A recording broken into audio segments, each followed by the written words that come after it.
What up, y'all? Kid Rush in the studio. I'm just listening to beats, kind of pulling up old songs I haven't finished. If you guys haven't paid attention to, just kind of giving you an update, Saturday night update here. I've dropped like 4 or 5 songs this year, all on my Spotify at Kid Russell. If you guys want to check those out, but really just want to hop on, kind of share some shit. I have no format to this video, so it goes where it goes. But I'm in the studio, man cave. Got a lot of like photos of big career moments back there. A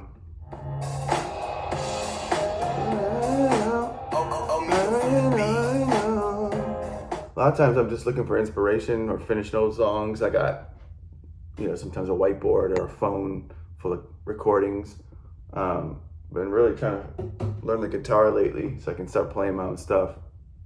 It's been something I regret not doing like 10 years ago. But yeah, I'm just in here recording. Listen to like these beats I have like in catalogs. And just ideas. They're like, I haven't really wrote songs down. Usually I write them in my head and then I need to remember the lyrics. I'll either record it in a phone or write it down at some point in the phone. But most of the stuff is like, when you've been in the business a while and you're writing songs, like, it's just kind of like, it's like muck in your head, like you got ideas, like fragments of sayings. And then when you play a beat, it tends to stick to a beat, or you come up with something with somebody in the studio from scratch. I had a song that I put out, it was with my daughters on it. It's Riley. It's They're Still Good in the World. And I was just like burnt out on all the politicians lately. I think it was maybe last year. Just like, I'm over this. But I also, with the Israel attacks and the war out there and all the kids dying and Ukraine, shit happens at our school. I want my daughter to remember they're still good in the world. So that's how like that song came. Like that idea, I played a beat. I'm like, I don't want it to be so depressing. I want it to kind of be hopeful and big. So if you haven't heard that one, it's a great one. If you're a Deer Shooter fan or kind of like that more sentimental stuff people like from me, I put that out. But yeah, I'm in here jamming, listening to some stuff. I thought I'd share some stories. Usually, like when you hear a beat, you just start muttering right away when you like it.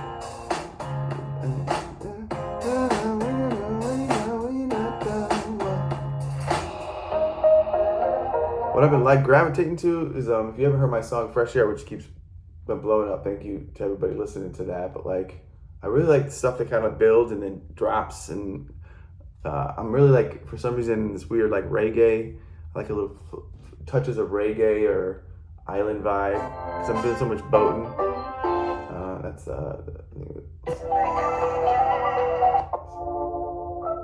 No, that's going to Summer. This one's it. Kind of like all my music has like good stuff. It's guitar, hip hop beats. This one has a real big drop, but Fresh Air. I just need some fresh air. Go bare feet up, laying back on a deck chair. This melodic, hard-hitting, fun, put a smile on your face type stuff right there. That's produced by a guy named Jake Angel. I probably have 20 unreleased songs I haven't shared with you guys. Been putting like an album half together, not together, working on like 2 albums. Usually with body of work, it usually sort of pieces itself together. If you listen to my 3 albums, it's Untied was like a big time in my life, much more of my hip hop days. Then Backyard Heroes was kind of like me learning some of this new vibe. And there was like Deer Shooter on there, Rush Rock Remix, Rush Rock, Backyard Heroes, like Paradise Reggae, kind of like almost going to graduate school for music. And then I think Sweet Spot of Life's kind of like, was like a real, like, if you put my heart in an album, that was a really good one. And a lot of the stuff now, I'm really excited about it.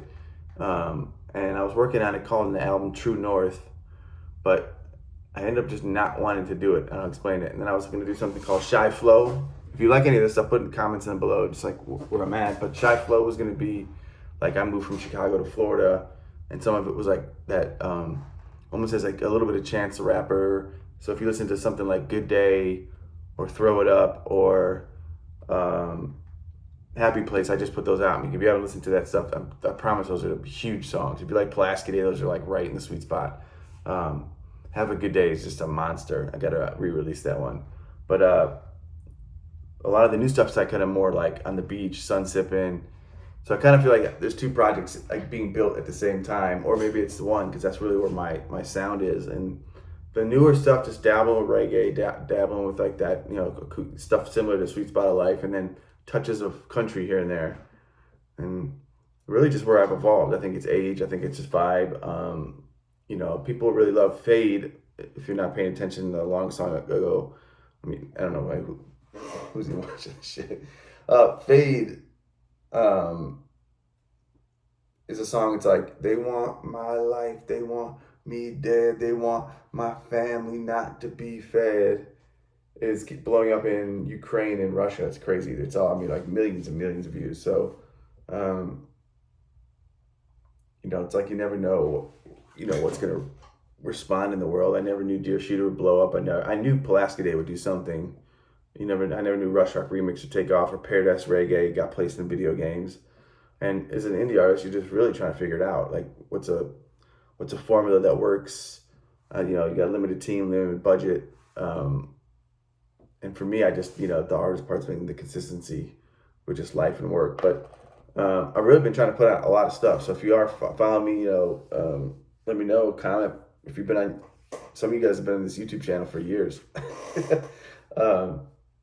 Feel free. I'm going to try to jump on here weekly.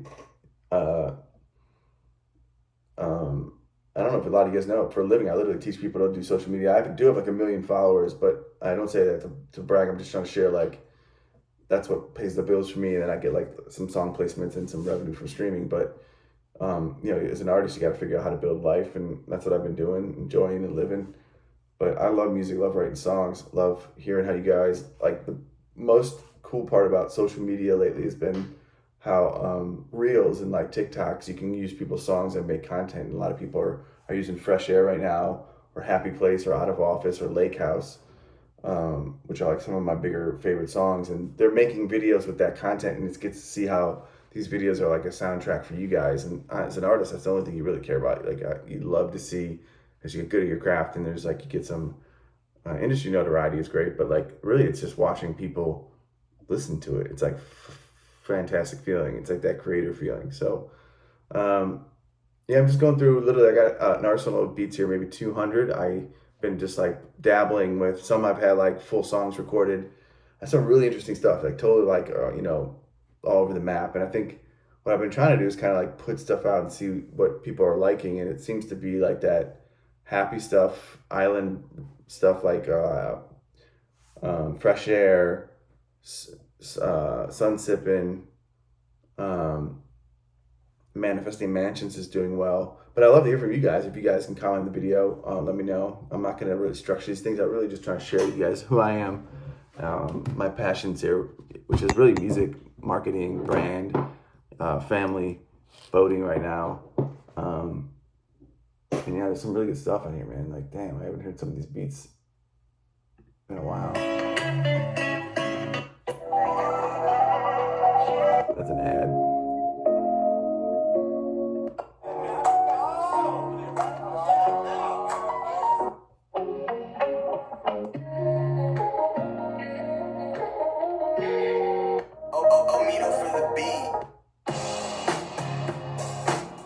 I like this one. I mean, something seriously.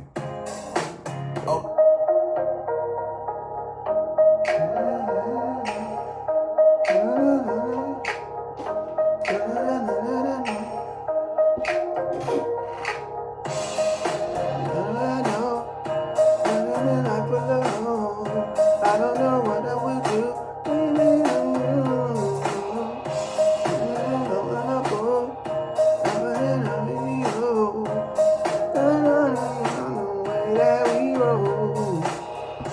There's something to this beat. I'm just feeling the energy to it. That's cool. If you hear one, let me know in the comments.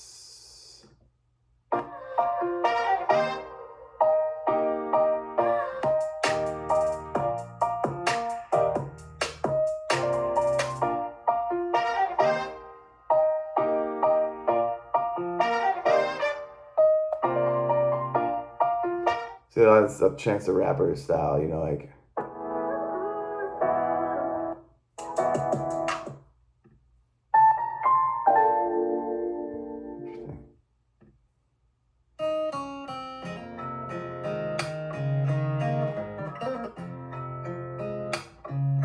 So what I'm kind of doing is re-listening to them to see if I had ideas and organizing them in these folders.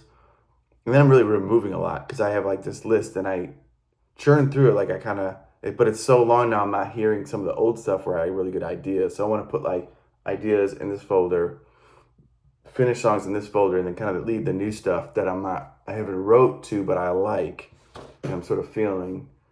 And then that helps me prioritize when I'm playing in the car. Most of my songs are written in rush hour, like, you know, like I was driving to, you know, my daughter to school. I go to the gym. I'll just jam in the morning. Usually I have like a hook, and then I record it, and then I kind of figuring out the process is like you find like when sometimes it just hits you.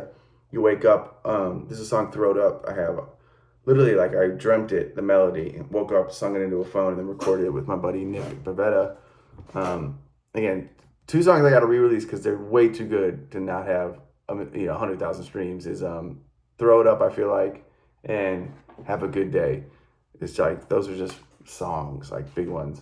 I think over time that stuff will go. I've been doing a lot of marketing as an indie guy, and you could see if I could share my screen, I would show you. But like the Spotify from like since I've been putting music out in February, it's really just gone straight up, and the listeners went from a couple hundred to 5,000, 6,000 a month. So for me, that's huge. And then I'm trying to obviously, like anybody, continue to grow it and figure out content. There's like so many new artists. I've been in this business, like there's so many phases. Like when I first moved from LA to Chicago, it was like it was basically you had to write singles or have a project, and then you shopped it to like albums. There wasn't really online distribution. Then MySpace came along, and I got really good at that. I was like blowing up, getting like book shows, and what blew up for me was Dear Shooter on MySpace, and then I had like some good follow-ups. Rush Rock Remix, I'll Do One. What was else in that era? There was like 3 or 4 big songs right in a row, and then I did Pulaski Day. So the MySpace era was kind of big. Then transformed to like mixtapes, Dat Piff, blog era, and that was about getting music videos covered on blogs. And then I would get Vivo features, and Vivo would feature like Pulaski Day, and you'd start to get these massive swells, and the Red Eye in Chicago, and all these things would cover you. And it was kind of a formula. But as an indie guy, you heard hard to get the swells of Tacky had to be much more consistent. So the guys that were really consistent back then, Mike Studs, the Logics, people that knew the right people really popped. And I kind of like always like, it was like right, almost touching it, But then I kind of hit a stride after Pulaski Day. And then Pulaski Day was kind of like, I had mastered the format. I was touring all over the city and doing big shows across the country. And then the blog era died. And then it was like in this muck of like streaming. And I had my kid, and I started focusing on like just making income at that time. But now it's kind of more about consistently putting content out, streaming, pushing songs forever. My last album, Sweet Spot of Life, people still hear Lake House for the first time and like fall in love with it. So it's about like figuring out how to keep the budget under control so you can consistently grow while you're putting out new stuff, because that's what an artist likes to do. And then bringing in team members here and there and figuring out that stuff. But like the real good guys, Mike Stud and them, like they got like really a good camera guy. There's like the whole sorts of it. And for me, that's what I love doing. I love like reverse engineering what people are doing and writing songs and the whole marketing and personal brand aspect of it. That's the stuff that I like. I love the songs. And I think my taste over time and just what I like to listen to is different. So it's a lot different than like the first stuff I made. I was playing some of it for my daughter, which is kind of funny, and she's literally just like cracking up, like love like some of the old hip hop songs I had. Like, Dad, you sound so cool. She's a huge fan. Actually, the 8-year-old loves her daddy's stuff, and she's been on like 3 or 4 songs now. But yeah, man, it's a journey. It's a career. It's a passion. Hope this is helpful. I'm just trying to share you guys where I'm at. 14 minutes of me just rambling in the studio on a Saturday night. If you've been listening for a while and you're still watching this video, I'd love to know what you guys are doing, what you're listening to. If you've been still jamming my stuff, like where you guys at in life, how have things changed for you? If you've been subscribed. Some of you guys legit subscribed since, man, when I started this 2008, 2007. And I think I made the YouTube channel literally and put, I think Dear Shooter might be the first video. Um, that was crazy era too. Like that was pushed. We got it through a buddy of mine. We pitched it to MTV at the time. I was the only indie guy in Chicago Week, featured on MTV2. I think it was. It was pretty wild. There's a video on my channel like reacting to it, and they only played like 30 seconds of the video, but it's still sweet. It was a good moment, and for everyone involved in that song. But yeah, shit's crazy, man. Career's crazy. Still putting out music. Probably make more music than ever. Just need to be more consistent in putting it out. But again, I put out like 5 this year. Kind of all different genres. I love to hear like from you guys what songs you like and what songs you're not. What you want from an artist, what you don't. Content. All that stuff we're always trying to learn. What I'm interested in. So I'm gonna leave it at that. I think this is good stuff. If you want more stories, I'll be back next week. Later.